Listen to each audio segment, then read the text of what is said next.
10, 26 al 29. Amén. Nos paramos para que hagan pierna. Ahora nos sentamos. A ver, ¿ya? ¿Quién más lo tiene? 10, 26 al 29. A ver, ustedes, todos a una voz. Pero vosotros no creéis, porque no sois de mis ovejas, como os he dicho. Mis ovejas oyen mi voz, y yo las conozco y me siguen. Y yo les doy vida eterna, y no perecerán jamás, ni nadie las arrebatará de mi mano. Mi Padre que me las dio es mayor que todos, y nadie las puede arrebatar de la mano de mi Padre. Amén. Oremos. Bendito Dios y Padre Celestial, Señor, gracias, amado Dios. Gracias, Padre, porque tú eres el Dios soberano que manejas todas las cosas, Señor, y nos gozamos en ella. Gracias por darnos este tiempo de estudio bíblico, Señor. Permite que sea de edificación para nuestra vida, de exhortación, de consolación, Padre, y que tu Espíritu Santo, Señor, obre de una manera tal para que nos dé sabiduría, Señor, para ello. Padre, gracias, usa mi vida para dar este estudio, y que, Padre, la verdad permanezca en medio de todo esto. En el nombre glorioso de Cristo Jesús. Amén. Amén. Pueden sentarse, hermano. Bueno, entonces seguimos viendo las doctrinas de la salvación, ¿verdad? Y estamos en los escalones, ¿verdad? Y dije que íbamos a ver la glorificación, pero me estaba brincando un escalón y nadie me lo dijo. Hay uno todavía antes de la glorificación, y es la perseverancia de los santos. La perseverancia. Coincido más con el doctor R.C. Sproul. Se debería de llamar la preservación de los santos, esta doctrina, porque la perseverancia da un cierto estigma de algo, ¿verdad? Y debería de ser más la preservación de los santos, ¿sí? Es la doctrina que vamos a ver hoy, que ha causado tantas controversias. Hay dos puntos de vista con respecto a esta, ¿verdad? Y podríamos decir que son dos puntos de vista que parten de lo mismo. Por ejemplo, todos decimos, ambos, tanto los arminianos como los calvinistas, que para llegar al cielo tenemos que perseverar. Amén. Amén. Pero nos diferenciamos en un sentido, y ahí es donde tenemos que tener especial cuidado, ¿verdad? Unos dicen que tienes que perseverar bajo tu esfuerzo para sostener tu salvación, si no la puedes llegar a perder. Y otros, ¿verdad?, dicen que es fruto de la obra de Dios que nosotros perseveremos. Amén. Entonces, ¿qué nos dice la palabra de Dios con respecto a esta doctrina? ¿Cuál es la verdad?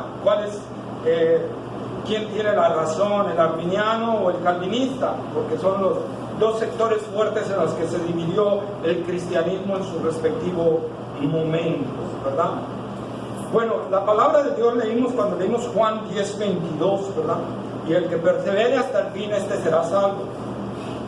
Pareciera que dice que si dejamos de perseverar, ¿verdad? O que la perseverancia es una obra que tenemos que hacer para poder tener la salvación. Pero eso no es lo que está diciendo el texto. Siempre, para poder analizar un texto, en primer lugar tenemos que comprender todo el contexto de la escritura. Si no entendemos todo el contexto de la escritura, entonces no vamos a poder interpretar. Si nosotros aislamos un texto de su contexto, pues vamos a crear doctrinas al por mayor y todas erróneas. Amén. Entonces vamos a ver qué dice la palabra de Dios. Por eso quise que iniciáramos este estudio con el texto de Juan 10, 26 al 29. ¿Sí? Y el 27 al 29 dice: mis ovejas oyen mi voz y me siguen, y yo les doy vida eterna. Y ahí quisiéramos un toque, un palo. Para poder entender esto, yo quisiera, hermanos, que ustedes me dijeran, bueno, algunos ya se los he dicho, pero a ver, para recordatorio, ¿qué es la vida eterna? Esto se lo dije a unos testigos de Jehová y quedaron en shock. ¿Qué es la vida eterna?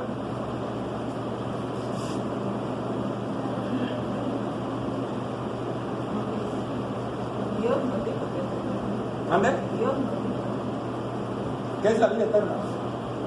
La vida en Dios. La vida en Dios. La vida de Dios. Amén. Ajá, la vida de Dios, ¿verdad? Bien, está correcto, está correcto. La vida eterna es la vida de Dios. Dios nos ha dado vida eterna, porque eternidad, el término eterno, ¿verdad? Es algo que no tiene principio ni fin. No es algo que empieza y no tiene fin. No, es algo que no tiene principio ni fin, ¿verdad? Entonces cuando Jesús dice, yo les he dado vida eterna, yo les doy vida eterna, nos está diciendo que nos está dando la vida de Dios. ¿Por qué? Porque el Espíritu Santo ha venido a morar dentro de nosotros. Amén. Amén. Y Él es Dios mismo morando en nuestros corazones. Pero aquí hay algo más importante, que si hacemos un análisis, empezamos a desconfrontar esta palabra. Yo les doy vida, pero no cualquier vida, sino una vida eterna. Y al decir que es la vida de Dios, les hago una pregunta, hermano. ¿Dios puede ser destruido? No, pero Dios no puede ser destruido. Entonces, cuando Jesús está diciendo, yo les estoy dando vida eterna, les estoy dando una vida que no tiene principio ni fin, y les estoy dando una vida que no puede ser destruida. Desde ahí nosotros tenemos que analizar esa parte. Yo les doy vida eterna. Y ojo, el verbo, ¿en qué tiempo está? ¿El verbo cuál es? Presente. El presente, ¿verdad? Es doy. Está en presente. Yo les doy.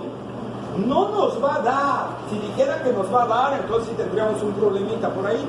Pero dice, yo les doy. O sea, en el momento en que crees, el Señor, bueno, desde antes, ¿verdad? Ya vimos la cuestión de la elección y todo eso, ¿verdad? Él nos da vida eterna. ¿Ok? Dice, mis ovejas oyen mi voz y me siguen, y yo les doy vida eterna. ¿Y qué más? Y no perecerá jamás. Con este texto no deberíamos de tener mayor problema. El Señor está prometiendo y diciendo, y Él está aquí juramentando que sus ovejas no van a perecer jamás.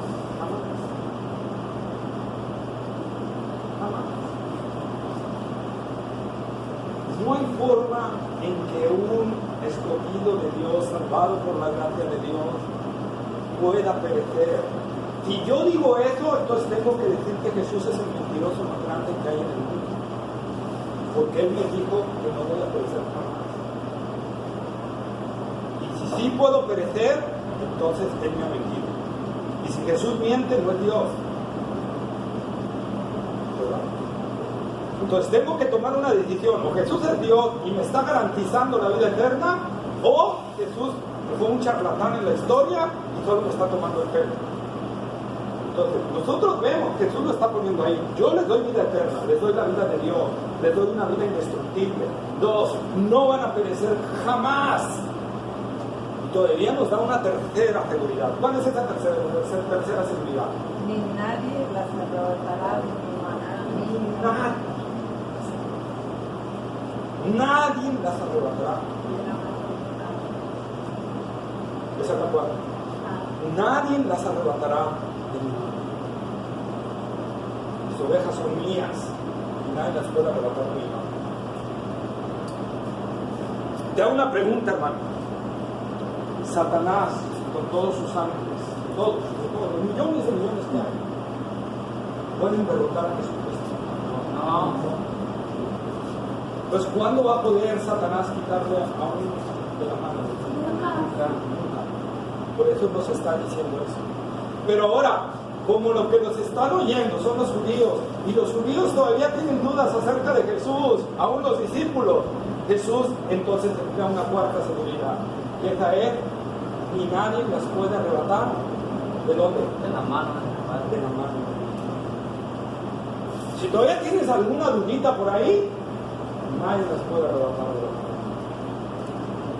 Con eso el Señor nos está dando 4 candados de seguridad. 4 candados de seguridad de que nuestro transitar cristiano, si en verdad, porque tenemos otra vez que de un inicio, si en verdad naciste de nuevo, si en verdad te creíste en el Señor Jesucristo y te arrepentiste, si has sido justificado, si has sido adoptado por la gracia de Dios, no hay forma en que te puedas perder. Esa es la seguridad del Señor. Esa es la seguridad de los suyos. Y la seguridad también radica en que Él nos escogió cuando, hermano. Desde antes de la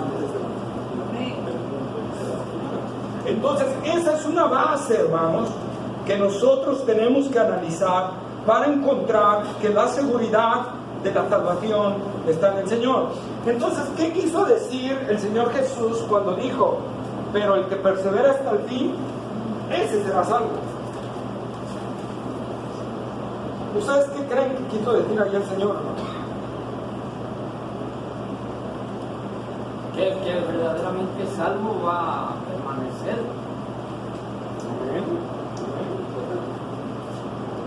Que el que en verdad ha sido salvado por la gracia de Dios es aquel que va a perseverar. Entonces, y aquí es donde radica la diferencia con los arminianos y con nosotros. El arminiano dice, la perseverancia es una obra, y ya le estamos añadiendo obras a la salvación. La perseverancia es una obra. Si tú dejas de perseverar, tú pierdes tu salvación. Y el lado calvinista dice, no puedes perderse, porque la perseverancia es un fruto de la obra de Dios en tu vida. Tú vas a perseverar porque Dios está obrando en tu vida. Cantamos hace rato, creo que simplemente es 1:6, ¿verdad? 1:6, que dice, el que empezó la obra en nosotros la terminará hasta el día de Jesús. El que empezó va a terminar. El que empezó va a terminar. No dice, el que empezó la va a dejar a medias. El que empezó, no. El que empezó la va a completar, la va a perfeccionar, la va a terminar. Dios no va a permitir que algo que Él empezó lo deje a medias. Dios no dejó la creación a medias. Dios no dejó nada a medias. Dios no deja nada a medias. Dios lo completa todo. Y si Él empezó la salvación en nosotros, Él se ha comprometido a terminar. Esa es la doctrina, hermanos. Por eso les decía, no me coincido con el doctor R.C. Sproul. Debería llamarse la preservación de los santos, no la perseverancia, porque todavía deja énfasis a que el cristiano, ¿verdad? Pero deberíamos de nombrarla la preservación. Dios preserva a los suyos. Romanos capítulo 8, versículo 30. Romanos capítulo 8, versículo 30. Y a los que predestinó, a estos también llamó. Y a los que llamó, a estos también justificó. Y a los que justificó, a estos también glorificó. Amén. Es un nuevo término. Eso es que es en latín, que significa amén. Este ya se los he explicado, pero vamos a explicarlo poquito a poquito para los que no lo han oído. Dice, y a los que predestinó, ¿qué sucedió? A estos también. ¿Cuántos de los que predestinó llamó? A todos. No faltó ni uno.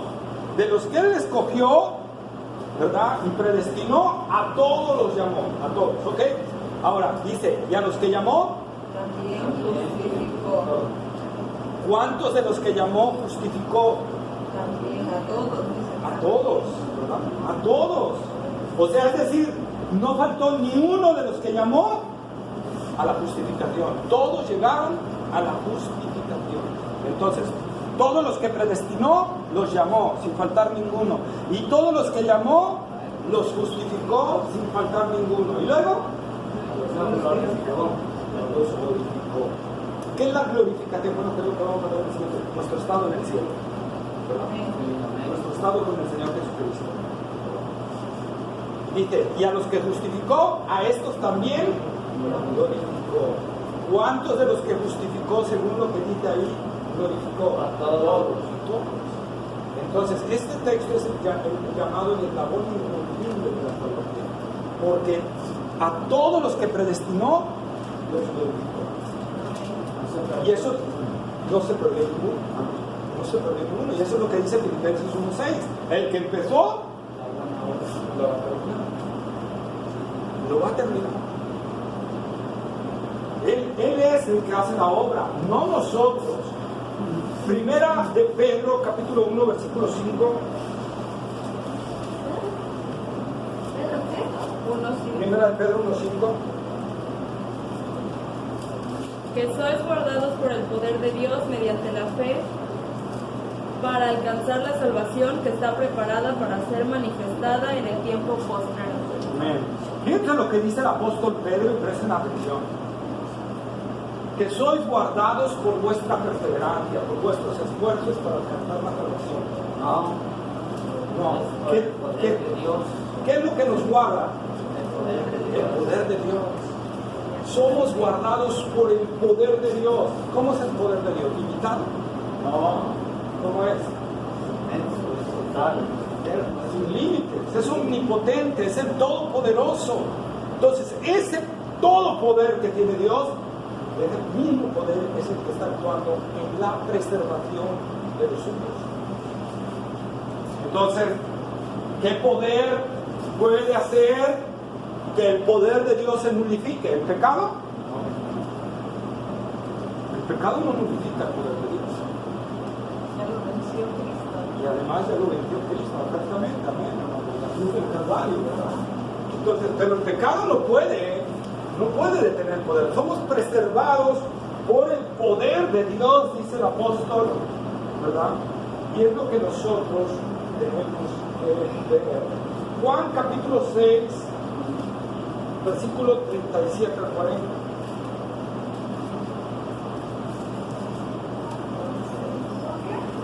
Juan capítulo 6, versículo 37 al 40. Mas os he dicho que aunque me habéis visto, no creeréis. Todo lo que el Padre...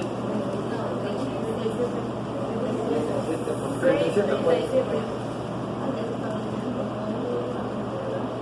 Todo lo que el Padre me da vendrá a mí, y al que a mí viene no le echo fuera. Porque he descendido del cielo no para hacer mi voluntad, sino la voluntad del que me envió. Y esta es la voluntad del Padre, el que me envió, que de todo lo que me diere no pierda yo nada, sino que lo resucite en el día postrero. Y esta es la voluntad del que me ha enviado, que todo aquel que ve al Hijo y cree en Él tenga vida eterna, y yo le resucite en el día postrero. Amén. Piensa lo que está diciendo el Señor. Esta es la voluntad del Padre para conmigo. Y aquí tenemos que hacer un análisis antes de seguir a lo demás.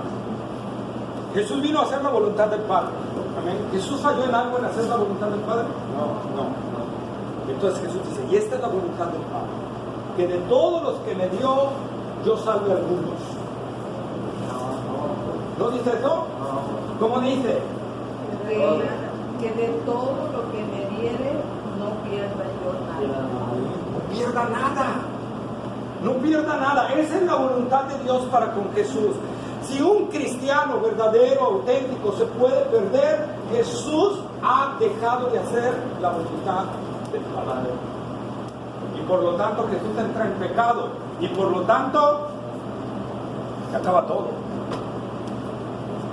¿Ven, hermanos? Esa es la perseverancia de los santos. No descansa en nosotros, descansa en Dios. Ahora, la voluntad de Dios siempre se impone ante cualquier circunstancia. Salmo 115:3.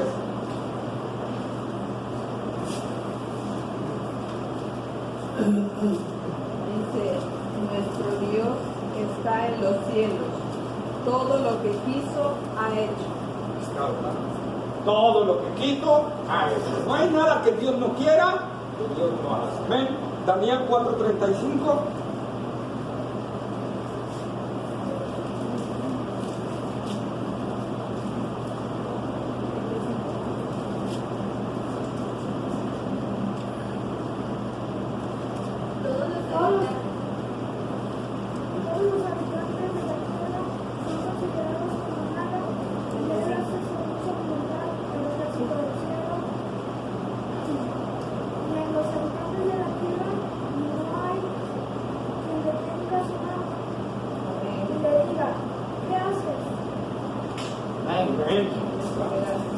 Está. No hay nadie que pueda detener la voluntad del Señor. No hay nadie.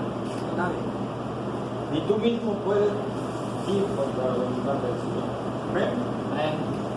Entonces la palabra de Dios nos dice que su voluntad va a permanecer, ¿verdad? Y que Él va a hacer todo lo que Él ha querido hacer. Amén.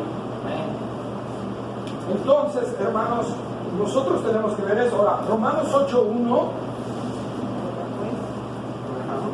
Una condenación hay para los que están en Cristo Jesús, los que no andan conforme a la carne, sino conforme al Espíritu. Ok. Ahora pues, y les vuelvo a decir esto, ojo, Romanos 8:1, nada más es hasta ahora pues ninguna condenación hay para los que están en Cristo. Hasta ahí nada más. Lo demás fue una anotación de un copista, porque los manuscritos más antiguos no tienen esa palabra. La que dice los que no andan conforme a la carne, sino conforme al Espíritu. Esa parte no aparece en los manuscritos más antiguos. Fue una añadidura de un copista. ¿Y por qué te crees que es una añadidura? ¿O por qué te sabe? Porque los copistas cuando ponían una añadidura le ponían un símbolo. Y ese símbolo está en los manuscritos de los cuales se sacó eso. Amén. Entonces, el Romanos 8:1 nada más dice la palabra de Dios real, ninguna condenación hay para los que están en Cristo Jesús. Ninguna. No hay más condenación. No hay. Y si no hay más condenación, ¿cómo se puede perder a alguien? ¿Cómo puede dejar de alcanzar la salvación? No hay forma. Y además, en ese mismo versículo, Pablo más adelante dice, todas las cosas nos ayudan a bien a los que amamos, a los que conforme a su propósito son llamados. Ahí están los escogidos. Amén. Y luego más adelante, Pablo vuelve a decir, ¿qué nos separará del amor de Cristo? ¿Qué nos va a separar del amor de Cristo? ¿Qué dice Pablo que nos puede separar? Una cosa clara. No hay nada que nos pueda separar del amor de Dios en Cristo Jesús. Entonces, otra vez, la palabra vez tras vez nos está diciendo que nada, hermanos. Y Dios nos está garantizando. Juan 3:16, el versículo. De tal manera que Dios dio unigénito para que todo aquel que en él cree no se pierda, mas tenga vida eterna. Para que todo aquel que en él cree, quizá se pierda, o posiblemente no se pierda. No, ¿verdad? Como dice, no se pierda. No, hay una garantía. No, el que cree en verdad no se va a perder. ¿Y qué dice más adelante en el versículo 18? El que en él cree no es condenado. Ya Ya ha sido condenado. Entonces, eso es lo que nosotros, amados hermanos, tenemos que ver, ¿verdad? La perseverancia es un fruto de nuestra salvación. Es una obra del Señor en nosotros. Él va haciendo esa obra, no nosotros. Efesios capítulo 1, versículo 13 y 14.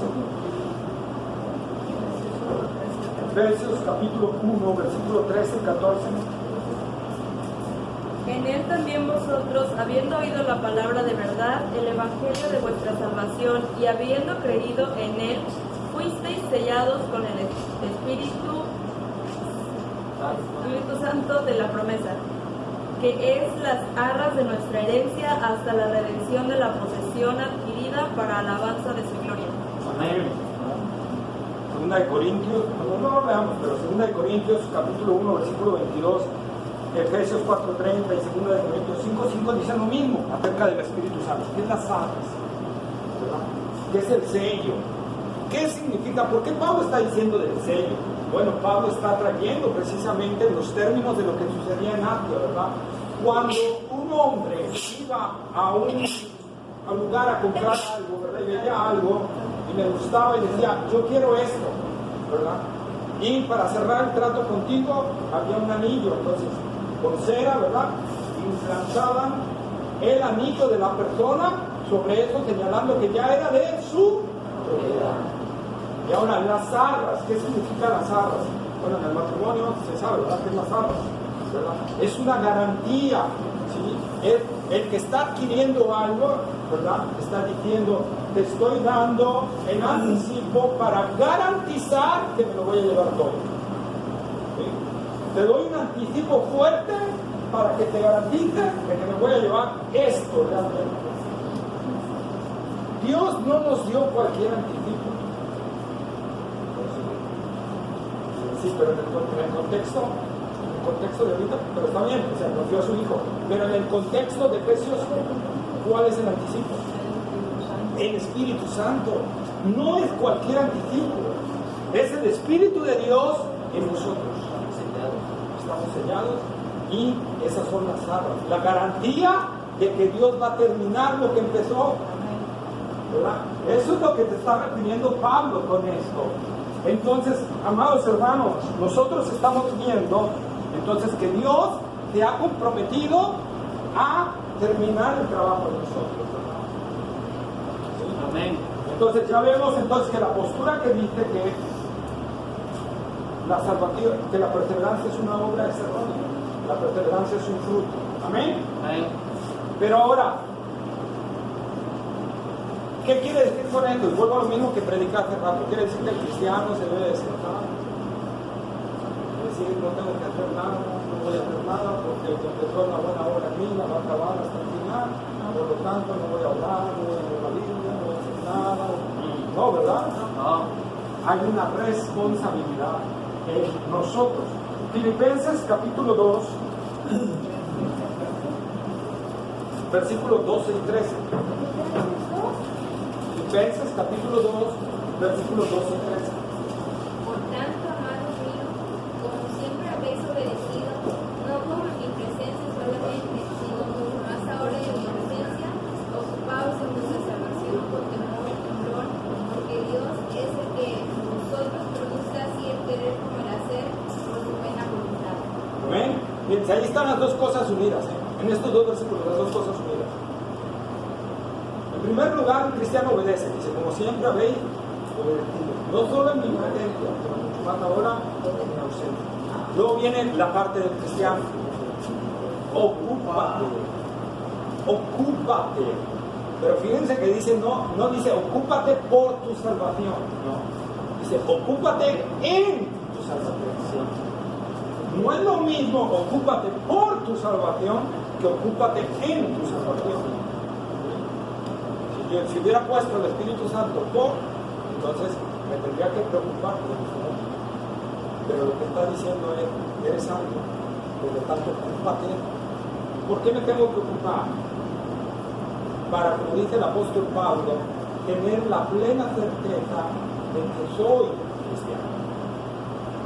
De que realmente me voy con el Señor, tener esa certeza plena, ocupados en vuestra salvación con temor y temblor.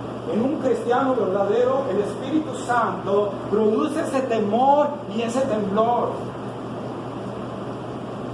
A veces, hermanos, va a venir a veces momentos en nuestra vida de que vamos a decir en el Señor, wow, yo tengo miedo de afrontar.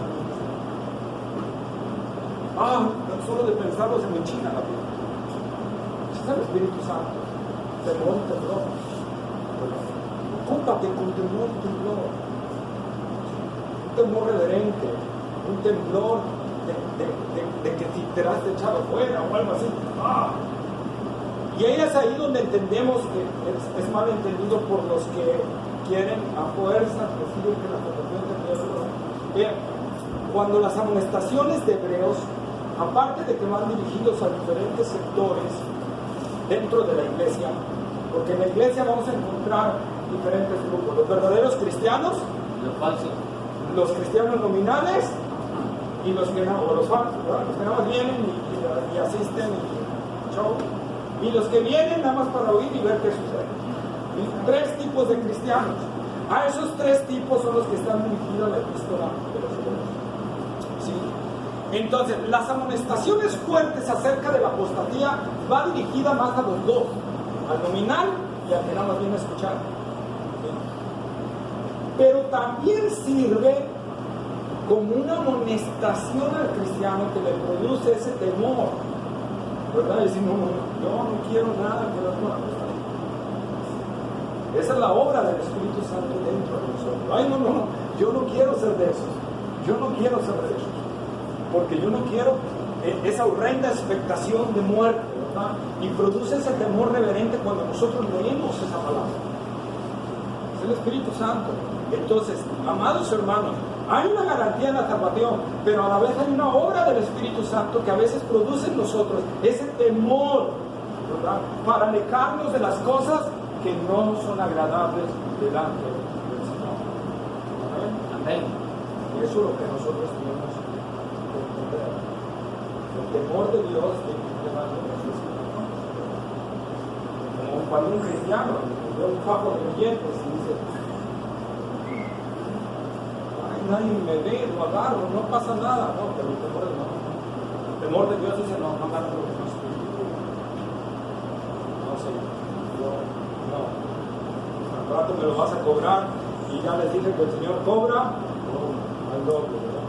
Ahora, dentro de la perseverancia, también está en Hebreos, esa parte, y que nos habla fuerte a nosotros, es que de un cristiano verdadero, auténtico, real, nacido de nuevo, con una fe genuina, con un arrepentimiento genuino, se aparta. ¿Qué sucede, hermanos, según Hebreos? Se aparta de la iglesia. Se va al mundo. No. Dios lo disciplina. Dios lo disciplina. Dios lo va a azotar. O lo levanta. ¿Verdad? Le va a decir: a ti, ¿te quieres portar como un niño berrinchudo? Ahora. Yo recuerdo una vez a mi papá, una discusión que tuvimos. Yo tenía como 14 años. Me largo de la casa, me agarré así la puerta y me salí, fui caminando.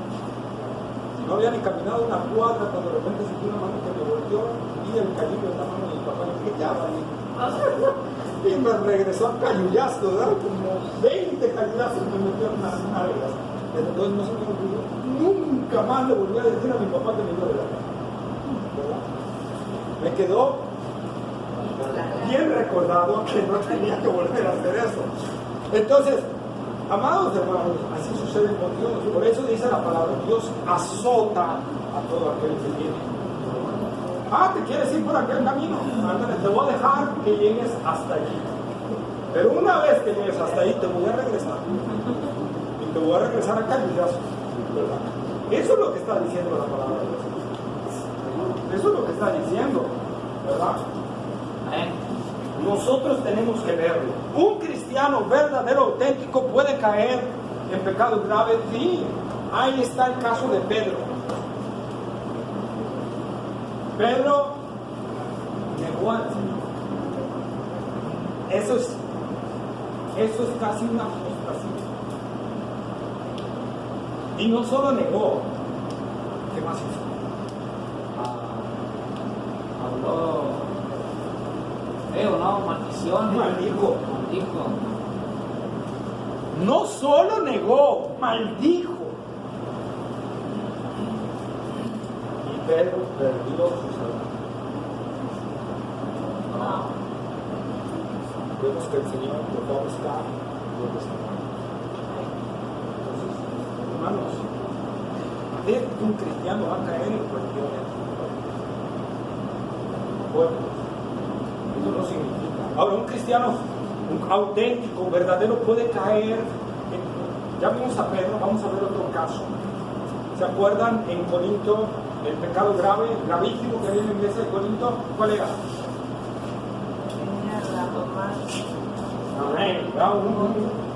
Un joven o muchacho tenía de esposa a la mujer de su padre, ¿verdad? Y dice Pablo: eso ni en los gentiles se oye, ni en los mundanos se oye esto. Saquen a este perverso, ¿verdad? De aquí. Únanse el liderazgo, la iglesia, y excomulguen a ese hombre, ¿verdad? ¿Ese hombre era un falso cristiano?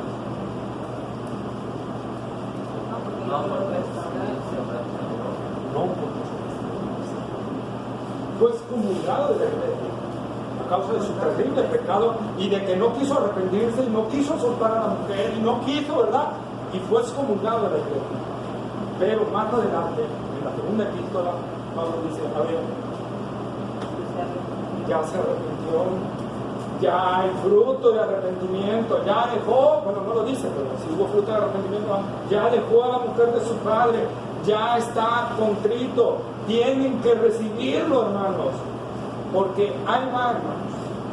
La disciplina de una iglesia tiene que ser con el fin de restaurar. Aún la excomulgación tiene que estar con el fin de que Dios trate con esa persona allá afuera, y si es un verdadero cristiano va a regresar contrito y humillado. Ese debe de ser el fin de una disciplina. El fin es, Señor, si en verdad Él es tuyo, tú vas a tratar con Él allá afuera duramente y lo vas a hacer. Pero nosotros como iglesia tenemos que excomulgar.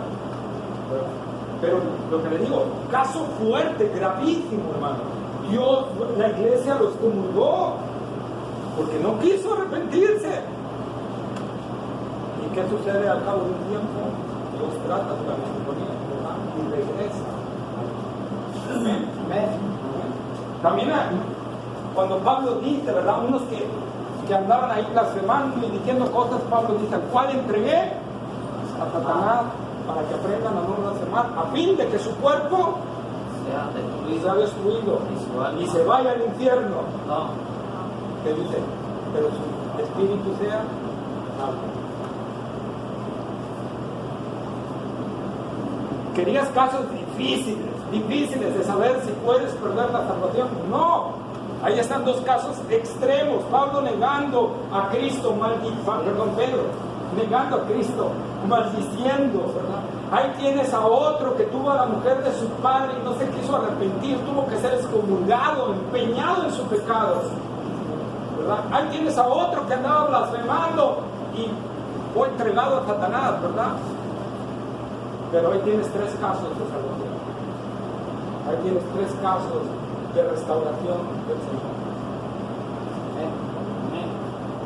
Obviamente, hermano, no le deseo a nadie la disciplina del Señor, porque la disciplina del Señor es buena. No sabemos, Pablo no nos dice cómo fue que este hombre se arrepintió, ¿verdad? Y le dijo, no quiero nada que ver contigo.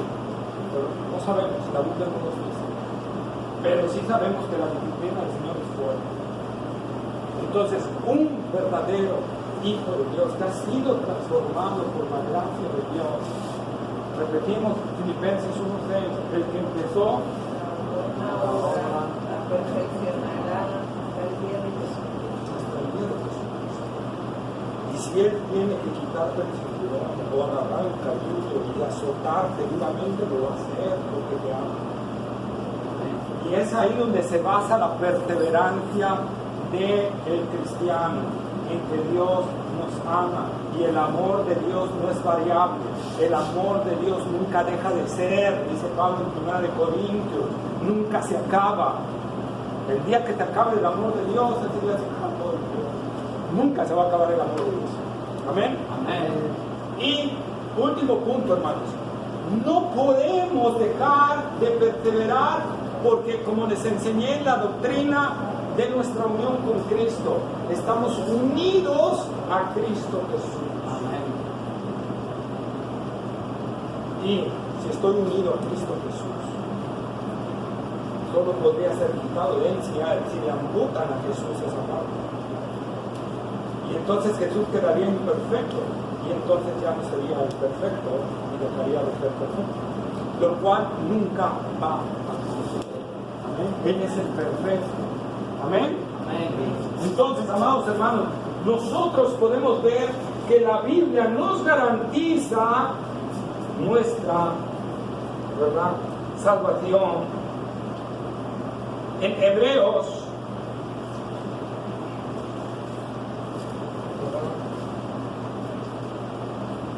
ahorita las citas de varios.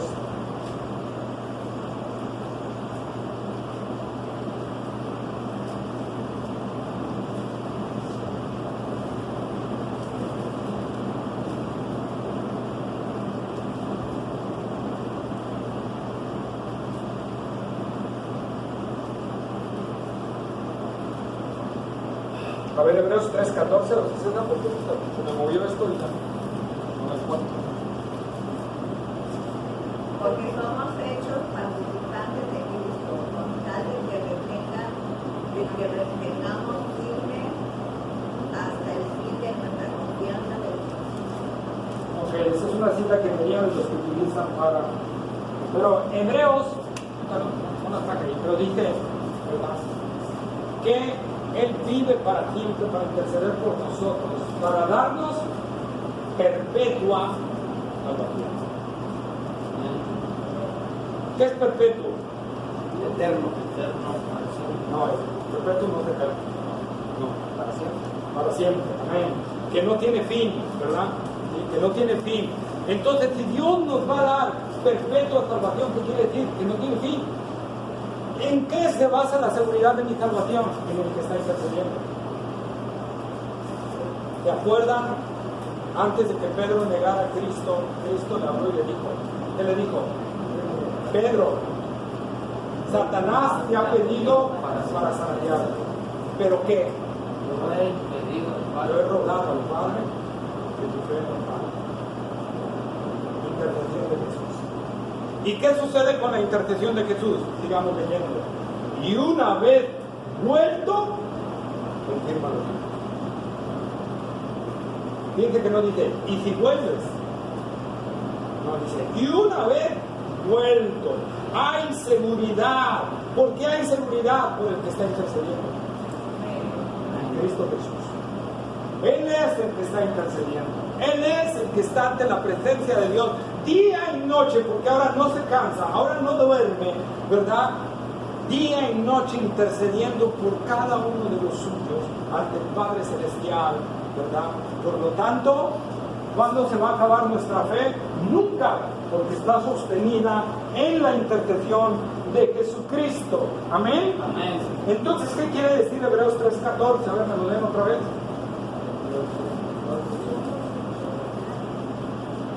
Porque somos hechos participantes de Cristo, con tal que retengamos firme hasta el fin nuestra confianza del principio.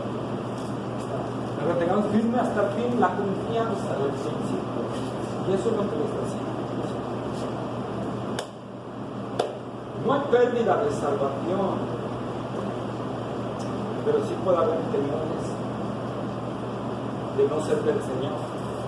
Al doctor John MacArthur le preguntaron, le dijeron, doctor, ¿usted está seguro que está ya a sus 85 años de edad? Y él dijo, sí. ¿Y por qué? Por muchas cosas, pero te voy a decir algo con respecto a lo que ustedes creen, ¿verdad?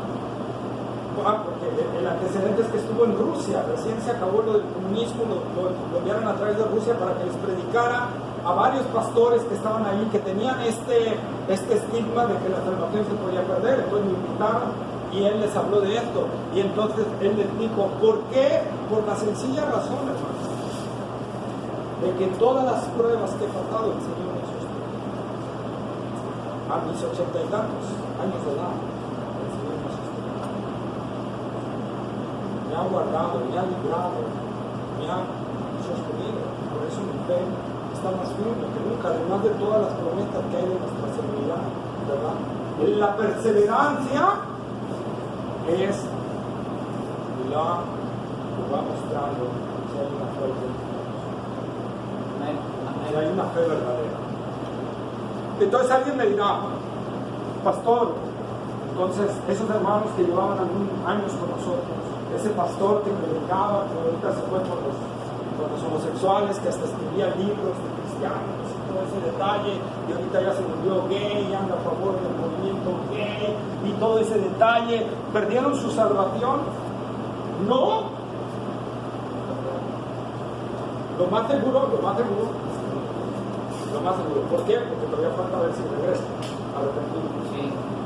Pero lo más seguro es que no, bueno, como dice el apóstol Juan en su epístola, salieron de nosotros porque no eran de nosotros, porque si hubieran sido de nosotros, hubieran permanecido. Esta es la cualidad de la permanencia. Por eso Pablo le dice a la iglesia de Corintios, ¿qué les dice? Examínense a vosotros mismos, ¿para qué? Para ver si estáis en la fe. No vaya a ser que estéis reprobados. fíjense dos cosas. Pablo no les está diciendo que están perturbados. Pablo les está diciendo, examínense, no vaya a ser que estén perturbados. ¿Qué quiere decir esto? Lo que les decía, un cristiano de repente puede irse por ahí, ¿verdad? Y eso no significa que no sea un cristiano. Pero sí tengo que caminar en mi corazón para ver si en verdad estoy y para ser más segura mi convicción del Evangelio, de que en verdad soy de Cristo. Tengo que hacer un análisis continuo en mi corazón. Un verdadero cristiano va a hacer un análisis continuo en su corazón si está obedeciendo o no al Señor, para tener la plena certeza de su salvación, para tener la plena certeza de que está siendo guiado por el Señor y que no sea de aquellos que van a decir, como dijo el Señor Jesús, en aquel día muchos me dirán, Señor, Señor. Pues yo les puedo decir, no sé quiénes son, apártense de mí, hacedores de mí. Entonces, hay una responsabilidad mía. ¿Cuál es mi responsabilidad? Permanecer también. Examinarme a mí mismo, a ver si estoy en el camino del Señor, ¿verdad? Pedirle al Espíritu Santo que obre en nosotros y que nos muestre a través de su palabra si estoy en el camino del Señor. Entonces, seguir caminando firme del Señor. Amén. Seguir caminando firme del Señor. Y mostrando esa solicitud, ¿sí? Siempre de plena certeza en el Señor. A la vez es una seguridad plena, a la vez es otra cosa. Y tengo que caminar. ¿Para qué? Para tener esa seguridad en mí, no que no esté perdido, pero sí en mi corazón, tener esa paz de que estoy caminando. ¿Sí? Amén. Amén. Entonces tengo que examinarme, ¿verdad? Repito, ¿dudas, preguntas, hermanos? ¿Se valen las preguntas? Hermano, yo tengo una. A ver. Es que siempre, solamente había escuchado eso de comulgar en la Iglesia Católica. Ajá.